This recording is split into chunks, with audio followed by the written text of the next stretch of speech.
بات ہے ایک جنگل کی، اور وہاں ایک کوا رہتا تھا۔ آپ جانتے ہیں نا، کوے کا رنگ بڑا کالا سیاہ ہوتا ہے، مگر وہ بڑا خوش تھا، بہت انجوائے کر رہا تھا لائف کو، طرح طرح کے کھانے کھاتا، اور رات ہوتی تو کسی بھی خوشبودار درخت پر جا کر رات بسر کرتا، انجوائے کر رہا تھا اپنی لائف کو۔ اچانک اس کی نظر ایک سفید کبوتر پر پڑی۔ وہ سوچنے لگا کہ میں کالا اور یہ سفید، یہ کتنا خوبصورت ہے، کتنا اچھا لگ رہا ہے، مجھ سے زیادہ خوش تو یہ ہوگا۔ اب اسی خیال میں وہ پریشان رہنے لگا اور اسے رات کو نیند بھی نہ آئے۔ ایک دن وہ کبوتر کے پاس پہنچا اور کہا کہ تم کتنے خوش نصیب ہو، تمہارا رنگ سفید ہے اور میں تو کالا ہوں، تم سے زیادہ خوش تو کوئی نہیں ہوگا۔ کبوتر نے کہا پہلے میں بھی یہی سمجھتا تھا، لیکن جب میں نے طوطے کو دیکھا تو میں حیران ہو گیا کہ طوطے کے تو دو رنگ ہیں، میرے پاس تو ایک ہی رنگ تھا۔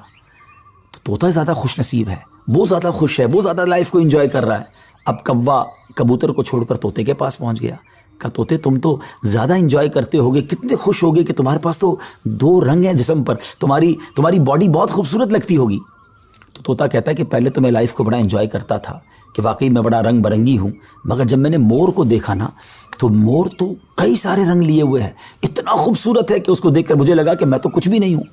اب کوا اڑتے اڑتے پہنچ گیا مور کے پاس۔ مور چڑیا گھر کے ایک پنجرے میں موجود تھا۔ کے پاس گیا کہ اے مور، ذرا یہ تو بتاؤ تم کتنے خوش ہو، کتنے رنگ ہیں تمہارے پاس، تم کتنے خوبصورت ہو۔ مور کہتا ہے پہلے تو میں یہی سمجھتا تھا کہ ہاں میں بہت خوبصورت ہوں، مگر پھر میں نے غور کیا کہ اسی خوبصورتی کی وجہ سے تو چڑیا گھر میں قید ہو گیا ہوں، روزانہ ہزاروں لوگ مجھے دیکھنے آتے ہیں مگر میں آزاد نہیں ہوں۔ اور پھر میں نے بڑا غور کیا کہ وہ کون سا پرندہ ہے جو چڑیا گھر میں قید نہیں ہے، تو مجھے سمجھ آئی کہ کوا ہی ایک پرندہ ایسا ہے جو چڑیا گھر میں قید نہیں ہوتا، اس کو کوئی قید نہیں کرتا۔ ناظرین، کوے نے جب یہ سنا تو اسے احساس ہوا کہ میں بھی اپنی جگہ پر واقعی خوش نصیب ہوں۔ اب یہاں بظاہر تو یہ ایک فرضی واقعہ ہے، لیکن اگر اس کو ہم اپنی زندگیوں پر امپلیمنٹ کریں، اپنے بارے میں سوچیں، ہمارے پاس بہت کچھ ہے، لیکن جب کسی کو ہم سے زیادہ والے کو ہم دیکھتے ہیں نا تو ہمیں اپنی چیزیں کمتر نظر آنے لگتی ہیں، اپنا گھر چھوٹا لگنے لگتا ہے، اپنی موٹر سائیکل، اپنی گاڑی، اپنی سائیکل وہ ہمیں بڑی کمتر لگتی ہے جب کسی کی بڑی گاڑی دیکھتے ہیں، کسی کا بڑا گھر دیکھتے ہیں، کسی کی لائف سٹائل کو دیکھتے ہیں، جو ہے اس پر انجوائے نہیں کرتے بلکہ اس پر شکوہ کرتے ہیں، ناشکری کرتے ہیں۔